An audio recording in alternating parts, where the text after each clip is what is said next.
ಮತಗಳ್ಳತನದ ಆರೋಪ ಬಿಹಾರದ ಚುನಾವಣೆ ಮುಗಿದ ಮೇಲೂ ಕೂಡ ನಿಂತಿಲ್ಲ.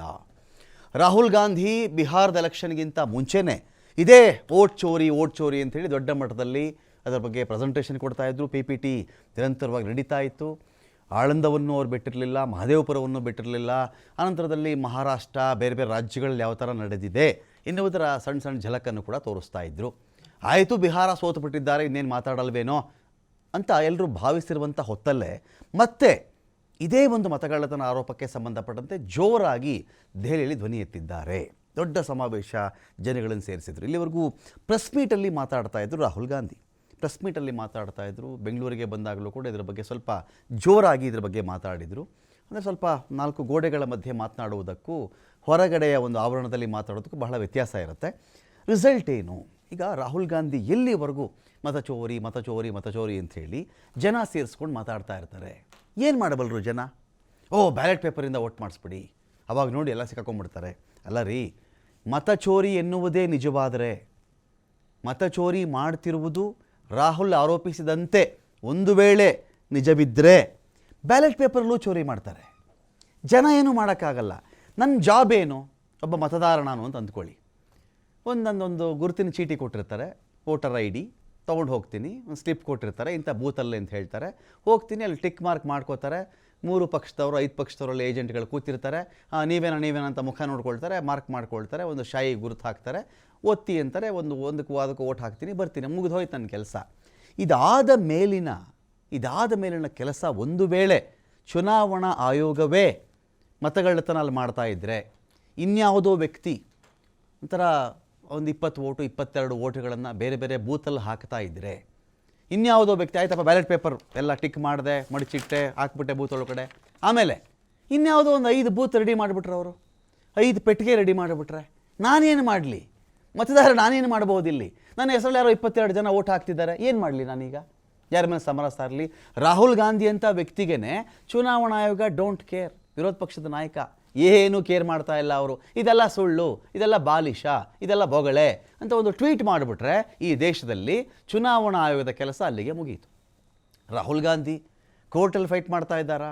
ದೊಡ್ಡ ಮಟ್ಟದಲ್ಲಿ ಕೋರ್ಟಲ್ಲಿ ಹೋರಾಟ ಆಗ್ತಿದೆಯಾ ಅಂದರೆ ದೇಶದಲ್ಲಿ ಮತಗಳ್ಳತನಕ್ಕೆ ಸಂಬಂಧಪಟ್ಟಂತೆ ಜಾಗೃತಿ ಮೂಡಿಸ್ತಾ ಇದ್ದಾರೆ. ಆಯ್ತಪ್ಪ, ನಾಳೆ ತಮಿಳ್ನಾಡು ಎಲೆಕ್ಷನ್ ಬಂತು, ವೆಸ್ಟ್ ಬೆಂಗಾಲ್ ಎಲೆಕ್ಷನ್ ಬಂತು, ಎಲ್ಲ ಜಾಗರೂಕರೇ, ಮತದಾರರು ನಾವು ಜಾಗರೂಕರಾಗೇ ಇದ್ದೀವಿ, ನಮ್ಮ ಓಟು ಆಯಿತು, ಬಂದ್ವಿ, ನಾವು ಹಾಕಿದ್ವಿ, ಆಯ್ತು, ಮುಗೀತು.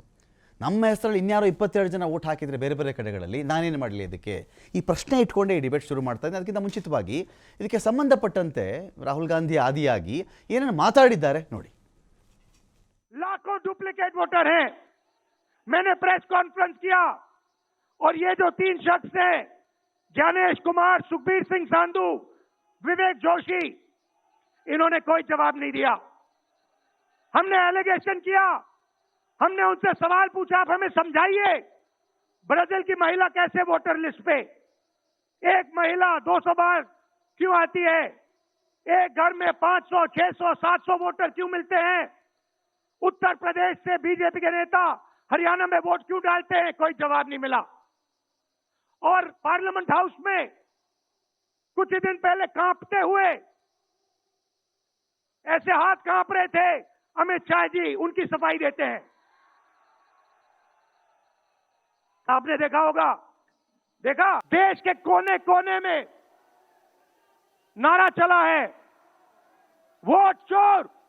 90 साल का बुजुर्ग एक बार जोर से, इतनी जोर से नारा लगाइए कि यहां से गूंजता हुआ प्रधानमंत्री निवास तक जाए, वोट चोर, वोट चोर, वोट चोर। ये वोट क्या है? इसकी कीमत क्या है हमारे जीवन? अगर आप उन विचारों को मजबूत नहीं करेंगे, समझो ये आपका नुकसान है, देश का नुकसान है, उनका कोई नुकसान नहीं है। हमारे विचारों को आगे ले जाने का काम राहुल गांधी जी कर रहे हैं, सोनिया गांधी जी कर रहे हैं, आज प्रियंका जी भी कर रही है। तो ये ಈ ಡಿಬೇಟಲ್ಲಿ ಪಾಲ್ಗೊಳ್ಳೋದಕ್ಕೆ ನಮ್ಮೊಂದಿಗೆ ಸುಧೀಂದ್ರ ಮಾಗಡಿ ಅವರಿದ್ದಾರೆ, ಕಾಂಗ್ರೆಸ್ನ ವಕ್ತಾರರು. ಸ್ವಾಗತ ಸುಧೀಂದ್ರ ಮಾಗಡಿ ಅವರೇ ನಿಮಗೆ ಒಂದು ಡಿಬೇಟ್ಗೆ. ಡಾಕ್ಟರ್ ದಿನೇಶ್ ಶೇರೋಹಳ್ಳಿ ಅವರಿದ್ದಾರೆ, ಆಮ್ ಆದ್ಮಿ ಪಕ್ಷದ ವಕ್ತಾರರು. ಸ್ವಾಗತ ದಿನೇಶ್ ಶೇರೋಹಳ್ಳಿ ಅವರೇ. ಇನ್ನು ಗೋವಿಂದರಾಜು ಯಾದವ್ ಅವರಿದ್ದಾರೆ, ಬಿಜೆಪಿ ವಕ್ತಾರರು. ಸ್ವಾಗತ ಗೋವಿಂದರಾಜು ಯಾದವ್ ಅವರೇ ನಿಮಗೆ ಒಂದು ಡಿಬೇಟ್ಗೆ. ಮೊದಲಿಗೆ ಈಗ ನಾನು ಸುಧೀಂದ್ರ ಅವ್ರಿಗೆ ಕೇಳಬೇಕು ಈ ಒಂದು ವಿಷಯನ. ಯಾರು ಹೇಳ್ಕೊಳ್ತಾ ಇದ್ದೀರಿ ಇದನ್ನು? ಜನ ಸೇರಿಸ್ತಾ ಇದ್ದೀರಿ, PPT ಆಯಿತು, ಜೋರಾಗಿ ಕೂಗ್ತಾ ಇದ್ದೀರಿ, ಓಟ್ ಕದ್ದುಬಿಟ್ರು, ಮೋಸ ಮಾಡ್ತಿದ್ದಾರೆ, ಅಲ್ಲಿ ನೋಡಿ ಇಲ್ಲಿ ನೋಡಿ ಪ್ರೂಫ್ ಕೊಡ್ತಾ ಇದ್ದೀರಿ, 22 ಓಟ್ ಈ ಥರ ಆಯಿತು, ಅಲ್ಲೆಲ್ಲೋ ಆಳಂದದಲ್ಲಿ ಆ ಥರ ಆಯಿತು, ಮಹದೇವಪುರ. ಐ ಅಗ್ರಿ, ಅದರಲ್ಲಿ ತೀರ್ಪು ಕೊಡೋಕ್ಕೆ ನಾನು ಯಾರೂ ಅಲ್ಲ. ಆದರೆ ಕೆಲ ಒಂದು ಸಾಕ್ಷಿಗಳನ್ನಿಟ್ಕೊಂಡು ರಾಹುಲ್ ಗಾಂಧಿ ಮಾತನಾಡಬೇಕಾದರೆ, ಚುನಾವಣಾ ಆಯೋಗವೇ ಕೊಟ್ಟಿರ್ತಕ್ಕಂಥ ದಾಖಲೆಗಳನ್ನು ದೇಶದ ಮುಂದೆ ಪ್ರೆಸೆಂಟ್ ಮಾಡಬೇಕಾದ್ರೆ ಆಗಿರಬಹುದೇನೋ ಅಂತ ಅನಿಸೋದು ಸಹಜ. ಜನ ಸೇರಿಸ್ಕೊಂಡು ಏನು ಮಾಡ್ತಾ ಇದ್ದೀರಿ ನೀವು? ಕೂಗೋದು ಯಾವುದೋ ಫೀಲ್ಡಲ್ಲಿ ಕೂತ್ಕೊಂಡು. ಈಗ ಜನ ಏನು ಮಾಡ್ಬೋದಪ್ಪ? ಈಗ ಅಷ್ಟು ಜನ ಇದ್ದಾರಪ್ಪ, ಅಷ್ಟು ಜನ ಅಲ್ಲ, ಆ ಜಾಗದಲ್ಲಿ 1 ಕೋಟಿ ಜನನೇ ಸೇರಿಸ್ಬಿಡಿ ಸ್ವಾಮಿ. 1 ಕೋಟಿ ಜನ ಓಟ್ ಚೋರಿ ಮಾಡಿದ್ದಾರೆ, ಮೋದಿ ಹಂಗೆ ಮಾಡಿದ್ದಾರೆ, ಅವ್ರ ಸಿಂಹಾಸನದಿಂದ ಕೆಳಗಡೆ ಇಳಿಬೇಕು, ಅವರು ಸುಮ್ಮನೆ ಅವರು ಕದ್ದುಬಿಟ್ಟು ಕೂತಿದ್ದಾರೆ, ಅಲ್ಲಿ ಏನೋ ಒಂದಷ್ಟು ಹೇಳ್ತಾ ಇದ್ದೀರಿ ನೀವು. ಆಯಿತು, ನಿಮ್ಮ ಸಂಕಟನೋ ನಿಮ್ಮ ನೋವೋ ಏನೋ ಒಂದು ನಿಮ್ಮದು ಬಾಧೆನೋ ಹೇಳ್ಕೊಳ್ತಾ ಇದ್ದೀರಲ್ಲಿ. ಆ ಜನ ಏನು ರೀ ಮಾಡ್ತಾರಲ್ಲಿ? ಅವ್ರ ಕೈಲಿ ಏನಿದೆ ಅಂತ ಸುಧೀಂದ್ರ ಅವರೇ? ಜನ ಏನು ಮಾಡ್ಬೋದು ಇದರಲ್ಲಿ? ಏನು ದಂಗೆ ಹೇಳಿ ಅಂತನಾ? ಎಲ್ಲ ಮುತ್ತಿಗೆ ಹಾಕ್ಬಿಡಿ ಎಲ್ಲರೂ ಅಂತ ಹೇಳಿ ಮುಗಿಸ್ಬಿಡಿ ಅಂತಾನ? ಏನು ನಿಮ್ಮ ಉದ್ದೇಶ ಏನು ಇದರಲ್ಲಿ? ನೋಡಿ, ರಾಜಕೀಯದಲ್ಲಿ ಈ ರೀತಿ ಒಂದು ಬೃಹತ್ ಜನಸಂದಣಿ ಅದೊಂದು symbolic way of representing, saying that ಇಷ್ಟು ಅಸಮಾಧಾನ ಇದೆ. ಇದ್ರ ಮುಂಚೆ ಅದರ ಪೂರಕವಾಗಿ ತಗೊಳ್ಳಿ. ಬರೀ ಜನ ಸೇರಿಸಿದ್ದು ಒಂದನ್ನೇ ನೀವು ಅದ್ರ ಪೂರ್ವಕ ಇಡೀ ದೇಶಾದ್ಯಂತ ನಾವು ಒಂದು ಸಿಗ್ನೇಚರ್ ಕ್ಯಾಂಪೇನ್ ಅನ್ನ ಮಾಡಿದ್ವಿ ಓಟ್ ಚೋರಿ ವಿರುದ್ಧವಾಗಿ. ಅದಕ್ಕೂ ದಾಖಲೆ ಸಮೇತ ಎಷ್ಟು ಜನ ಅದನ್ನು ಒಪ್ಕೊಂಡು ಕರ್ನಾಟಕದಿಂದ ರೆಕಾರ್ಡ್ 1 ಕೋಟಿ 1,40,00,000 ಸಹಿಗಳನ್ನ ಕರ್ನಾಟಕದ ರೌಂಡ್ ಫಿಗರ್ ಹೇಳ್ತಾ ಇದ್ದೀನಿ, ಇದು ಸಹಿಗಳನ್ನ ತಗೊಂಡಕ್ಕಂಥದ್ದು ಇಡೀ ದೇಶಾದ್ಯಂತ ಕೋಟ್ಯಾಂತರ, ಇನ್ನು ಫುಲ್ ಕಂಟ್ರಿದು ಫಿಗರ್ಸ್ ಟೋಟಲ್ ಟ್ಯಾಲಿ ಬಂದಿಲ್ಲ, ನಾನು ಕರ್ನಾಟಕದ ಗೊತ್ತು ಹೇಳ್ತಾ ಇದ್ದೀನಿ. ಕೋಟ್ಯಾಂತರ ಜನರು ಹೌದು ಈ ರೀತಿ ಆಗಿದೆ ಅಂತಕ್ಕಂಥದ್ದನ್ನು ಮೇಲೆ ಮಾಡಿ ಅವ್ರ ಹೆಸರು, ಫೋನ್ ನಂಬರು, ಸಿಗ್ನೇಚರು ಮಾಡಿ ಕೊಟ್ಟಿರ್ತಕ್ಕಂಥದ್ದರ ಒಂದು ಪ್ರತಿಕಾರವಾಗಿ, ಅದರದ ಒಂದು ಎಂಡ್ ರಿಸಲ್ಟ್ ಆಗಿ ಏನು ಮಾಡಬೇಕು? ಕೋಟ್ಯಾಂತರ ಜನ ಇರ್ತಕ್ಕಂಥದ್ದಲ್ಲ, ಅದನ್ನು ನಾವು ಜನದ ಮುಂದೆ, ಮೀಡಿಯಾ ಮುಂದೆ, ಎಲ್ಲದಕ್ಕಿಂತ ಮುಂಚೆ ಎಲ್ಲದಕ್ಕಿಂತ ಹೆಚ್ಚಿಗೆ ಎಲ್ರಿಗೂ ಗೊತ್ತಾಗ್ತಕ್ಕಂಥ ಒಂದು ರೀತಿ. ಆಯ್ತು, ಗೊತ್ತಾಯ್ತು ಸುಧೀಂದ್ರ ಅವರೇ, ಅಲ್ಲ ನಮ್ಗೂ ಅರ್ಥ ಆಯ್ತಿದ್ದು ಇವಾಗ ಹಿಂಗೆ ನಡೆದಿದೆ, ಮೋಸ ಆಗ್ಬಿಟ್ಟಿದೆ ಈ ಪಾರ್ಟಿಯವರಿಗೆ, ಏನು ನೆಕ್ಸ್ಟ್ ಏನು ಅಂತ. ಈಗ ಪ್ರತಿ ಒಂದು ಹೋರಾಟದ ಒಂದು ಮುಂಚೂಣಿ ಒಂದು ಕಿಡಿ ಶುರು ಆಗಲೇಬೇಕು. ಈಗ ಇದು ಹೋರಾಟ, ನಾವು ನೀವು ಹೇಳೋದು ದಂಗೆ ಎತ್ಬಿಡೋದು ಆ ಥರ ಯಾವುದೇ ಮನೋಭಾವನೆ ಖಂಡಿತ ಇಲ್ಲ. ಒಂದು ಜನಕ್ಕೆ ಅರಿವು ಖಂಡಿತ ರಾಹುಲ್ ಗಾಂಧಿ ಅವರು ಮೂಡಿಸ್ಕೊಂಡ್ ಬರ್ತಾನೆ ಇದ್ದಾರೆ, ಅದನ್ನು ಈ ಒಂದು ಇದರಿಂದನೇ ಮೂಡಿಸ್ಬೇಕು ಅಂತಕ್ಕಂಥದ್ದು ಏನೂ ಇಲ್ಲ. ಆದರೆ ಏನು ನಾವು ಇದು ಸಿಗ್ನೇಚರ್ ಕ್ಯಾಂಪೇನ್ ಮಾಡಿದ್ವಿ ಇಡೀ ದೇಶಾದ್ಯಂತ, ಅಷ್ಟು ನಮಗೆ ಮಿತಿ ಮೀರಿದಂತಹ ಬೆಂಬಲ ನಮಗೆ ಸಿಕ್ತು. ನಾನು ನಮ್ಮ ಕ್ಷೇತ್ರ, ನಾನು ಒಂದು 3-4 ಕ್ಷೇತ್ರಕ್ಕೆ ಬಿರಿಯಾನಿ ಪ್ಯಾಕೆಟ್ 500 ರೂಪಾಯಿನೂ ಕೊಟ್ಟಿಲ್ವಾ ಇದಕ್ಕೆಲ್ಲ ನೀವು? ಸಿಗ್ನೇಚರ್ಗೆ ಬಿರಿಯಾನಿ ಪ್ಯಾಕೆಟ್ ಅದು ನಿಮ್ಮ ಇದರದಷ್ಟೇ, ಅದನ್ನ ಮಾಡ್ತಾರೆ ಅಂತ ಹೇಳ್ತಾರಲ್ಲ, ಹೇಳೋರಿಗೆ ಏನು ಬೇಕಾದ್ರೆ ಹೇಳ್ಬೋದು. ಎಲ್ಲದರಲ್ಲೂ ನರೇಂದ್ರ ಮೋದಿ ಅವ್ರಿಗೆ ಜನ ಸೇರಿಸಿದಾಗ್ಲೂ ಅದು ಅಳವಡಿಸತ್ತೆ, ಯಾರ್ದಾರು ಅಳವಡಿಸಿ ಹೇಳಕ್ಕೆ ಏನು ಬೇಕಾದ್ರೆ ಹೇಳ್ಬೋದು.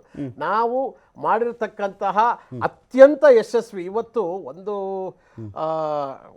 ತುಂಬ ಹೇಳಬೇಕು ಅಂದರೆ ಆಡಳಿತ ವಿರೋಧಿ ಅಲೆಯಲ್ಲಿ ಕೂಡ ನೋಡಿ ಕೆಲವು ಪ್ಯಾಟ್ರನ್ಸು. ರಮಕಾಂತ್ ಅವರೇ ನಾನು ಹೇಳ್ತಾ ಇರೋದು, ಲಾಸ್ಟ್ ಒಂದು 5-6 ಎಲೆಕ್ಷನ್, ತುಂಬ ಹಿಂದೇನು ಹೋಗೋದು ಬೇಡ, ಇದು ಒಂದು 5-6 ಎಲೆಕ್ಷನ್ ಪ್ಯಾಟ್ರನ್ ನೀವು ನೋಡಿಕೊಂಡ್ರೆ ಯಾವ ಆಡಳಿತ ವಿರೋಧಿ ಅಲೆ ಇದೆ, ಮತ್ತೆ ಯಾವ ರೀತಿ ಬೃಹತ್ ಮತ್ತೆ ಅನಿರೀಕ್ಷಿತವಾದಂತಹ ಫಲಿತಾಂಶ ಬರ್ತಾ ಇದೆ, ಇದು ಇತಿಹಾಸದಲ್ಲಿ ಅಥವಾ ಇಡೀ ಪ್ರಪಂಚದಲ್ಲಿ ಯಾವುದೇ ಒಂದು ಜಾಗದಲ್ಲಿ ಈ ರೀತಿ ಪ್ಯಾಟ್ರನ್ನೇ ಇಲ್ಲ. ನಾನು ಇದನ್ನ ಒಂದು ಜನರಲ್ ಆಗಿ ಮಾತಾಡ್ತಾ ಇದ್ದೀನಿ. ಇದ್ರದ್ದು ಒಂದು ಏನೇ ಆಗಬೇಕಾದ್ರೂ, ಯಾರೇ ಗೆಲ್ಬೇಕಾದ್ರು ಸೋಲ್ಬೇಕಾದ್ರು ಇನ್ನೊಂದು ಆಗ್ಬೇಕಾದ್ರು ಒಂದು ಪ್ಯಾಟ್ರನ್ ಅಂತ ಇದೆ ಇತಿಹಾಸದಿಂದ. ನೀವು 1947 ನೋಡ್ಕೊಂಡ್ ಬನ್ನಿ, ನಾನು ಇವತ್ತಿನ ಹೇಳ್ತಾ ಇಲ್ಲ ಅದನ್ನ, ಆಯ್ತಾ? ಪ್ರತಿ ಸಲ ಕಾಂಗ್ರೆಸ್ ಒಂದು 60 ವರ್ಷ ಆಡಳಿತ, ಅದಕ್ಕೊಂದು ಪ್ಯಾಟ್ರನ್ ಇದೆ. ಅದಾದ್ಮೇಲೆ ಒಂದಷ್ಟು ಜನತಾದಳ ಬಂತು, ಇನ್ನೊಂದು ಬಂತು, ಅದಕ್ಕೂ ಒಂದು ಪ್ಯಾಟ್ರನ್ ಇದೆ. ಯಾವ ತರ ಆಯ್ತು, ಕಾರಣಗಳಿವೆ, ಒಂದು ಸ್ಟೈಲ್, ಒಂದು ಜನಕ್ಕೆ ಈ ಒಂದು ವ್ಯವಸ್ಥೆ ಇಷ್ಟ ಆಗಲಿಲ್ಲ, ಇಷ್ಟ ಆದ್ರು. ಈಗ ಆಮೇಲೆ ಇಷ್ಟ ಆಗ್ಲಿಲ್ಲ ಅನ್ನಕ್ಕೆ ಅದಕ್ಕೆ ಕಾರಣಗಳು, ಅದಕ್ಕೊಂದು ಆಡಳಿತ ವಿರೋಧಿ ಅಲೆ, ಅದನ್ನೆಲ್ಲ ಮೀರಿ ಬರೋ ಪ್ಯಾಟ್ರನ್ಗಳನ್ನೆಲ್ಲ ವಿಶ್ವ ಮೆಚ್ಚಿದ ನಾಯಕನ ಬಗ್ಗೆ ಮಾತಾಡ್ತಾ ಇದ್ದೀರಿ ನೀವು. ಯಾರು ವಿಶ್ವ ಮೆಚ್ಚಿದ ನಾಯಕ ಅದು ನಾವು ಅನ್ಕೋಬೇಕಷ್ಟೇ. ಅದು ಏನು ಮೆಚ್ಚಿದೆ ಅಂತಕ್ಕಂಥದ್ದು ನಾವು ನಮ್ಮ ದೈನಂದಿನ ಜೀವನದಲ್ಲಿ ಮತ್ತೆ ಇಲ್ಲಿ ಏನಾಗ್ತಾ ಇದೆ ಅದಕ್ಕೆ ಇದು ಬೇರೆ.